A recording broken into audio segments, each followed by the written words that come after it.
What is going on, everybody? Welcome back. It has been a while since I've made a video, so let's see if I still remember how to do all this.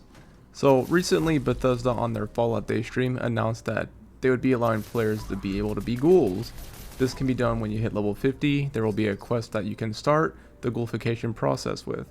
This is a reversible process, so if you ever get tired of being a ghoul, you can always go back to being a human. So what exactly are the perks of being a ghoul? Well, there's actual perks, believe it or not. So I just want to briefly talk about these perks and how they might be kind of meta defining in some ways, and in other ways kind of more just a gimmick. So to get started, Bethesda unveiled a couple of perks that only ghouls will be able to use. So the first one I'm looking at is Radiation Power. This perk says it expends a small amount of glow, 5 glow, per hit to deal plus 10% bonus damage to targets at the cost of 5, that's right, a whopping 5 endurance.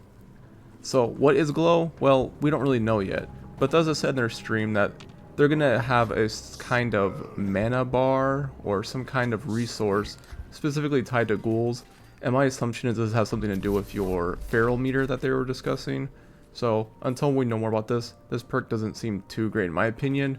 It might just be best suited on weapons that are single fire or that have just one shot in the magazine. The next perk is Battle Genes for a 3-point investment in the luck tree. It states that while in combat you gain 1 health per second. And while this doesn't seem like it would be too great of a card, I think that if you can stack it with the other regen effects, such as Photosynthetic, where you gain health regen between the hours of 6 AM and 6 PM, Solar Armor, which when you're above 60% HP you passively regain your HP, the Regenerating Legendary effect, which gives you plus 0.5% heal rate, and you can have a full set of this on, and the Healing Factor Mutation, which gives you plus 300% HP regen. While not all those will necessarily work in combat, you might be able to pull off a build where you're essentially kind of like Wolverine and you kind of just heal off all the damage you're taking while in combat. So could be a good perk card, but for that 3-point investment in luck, which is a pretty important skill tree in a lot of different builds, I would need to see more about this perk before I could give it a definitive answer or not. Glowing One for a massive 7-point investment in Charisma allows you to passively provide glows to nearby players that are ghouls, of course while you are highly radiated. Now again, this is a perk I cannot speak too much on. Right now we can just speculate what this is, but I think that if you play in teams a lot and if you are a ghoul character, this could be a pretty good perk.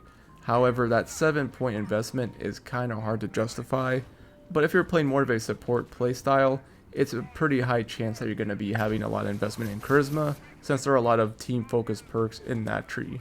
Moving on to Thick Skin, this perk says you are allowed to take 10% less damage from ballistic attacks, and again, this sounds like a pretty good perk. It's only, it's 1 star, however you look at it.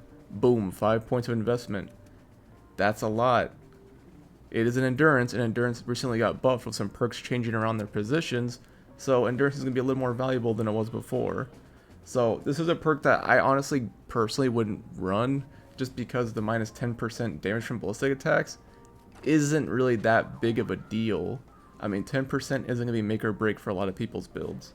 Then for 1 point of investment, we have Arms of Steel. Your sturdy arms now allow you to reduce the ranged weapon recoil, increasing accuracy by 20%. This is a good perk for people that don't like to have a VATS playstyle, as I'm assuming this does not work in VATS because that wouldn't make any sense. So you can compare this to perks like Crack Shot or Long Shot that increase your range and accuracy while aiming down sights. This perk might have some time to shine with the added 4-star legendary effects, as there's a couple of those that play into a non-VATS playstyle, so I look out for this perk if you're somebody who's interested in a playstyle like that. Moving on to the perk that I think is going to be meta defining specifically is Brick Wall. For 1 point of investment in strength, which is not a lot, you are now immune to staggering. Staggering is a mechanic in this game that makes me hate playing a melee build. I absolutely hate getting staggered out of my attacks. It is super annoying and opens you up to being defeated by enemies. It's just a really bad system in the game, and I'm glad a perk like this has finally come along to eliminate that. This perk will make melee builds 10 times better than they are right now. Melee has fallen off severely ever since they did the damage changes that made everything go from multiplicative to additive. So something like this can really give them the edge that they've been needing, and possibly make them more competitive in terms of boss damage. And I'm talking about things outside of like an auto axe, just so we're clear on that. Lastly, we have a set of perks that they unveiled all at the same time. We'll start on the strength tree. Bone Shatter. Your melee attacks now have a 40% chance to cripple a limb. This is something I personally wouldn't really invest too much into. I mean, melee attacks having cripple damage, it's only going to be really useful when you're fighting something like a boss, but even then, it's not going to be that much of a benefit to you to cripple their limbs.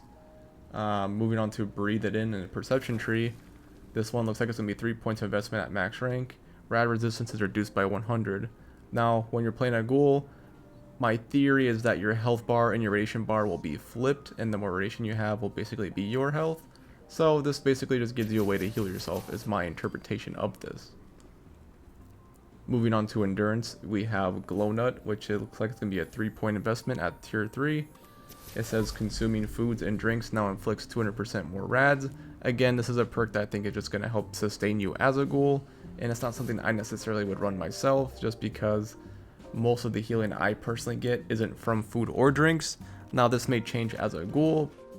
And lastly, the perk that seems to be probably the best of all of them, aside from the Stonewall, is United Ordeal. When you are in a party with a Ghoul character, you gain +2 bonus special, and it's important to note this is only rank 2, so there's a third rank to this that probably puts it at +3 bonus special. Now I bring this up because you can combine that perk card with something like Strange in Numbers, that makes your mutations 25% stronger, and when you combine that with the Herd Mentality mutation, that will give you even stronger bonus that gives you already free special, and you combine that with Unyielding Armor on top of everything, and you essentially got a little over a regular piece of Unyielding Armor, so just even more free stats. And for only, what was that, 3 points of investment, that's not too bad. So with all that being said, I'm glad to see that the game is evolving and giving players new ways to build craft, as well as the introduction of raids coming next time. I also have downloaded the PTS, so if there's something you guys want me to check out on there, feel free to let me know, as I'm able to do that now. I have the next 6 or 7 videos planned out already, I have the thumbnails ready to go, and essentially it's just more weapon testing and weapons that I feel like people aren't really talking about, and just my opinions on some things in the Fallout game. So if that interests you, feel free to subscribe. We're right almost at 500, so thanks everybody who's been subscribing, and I'll see you guys next time.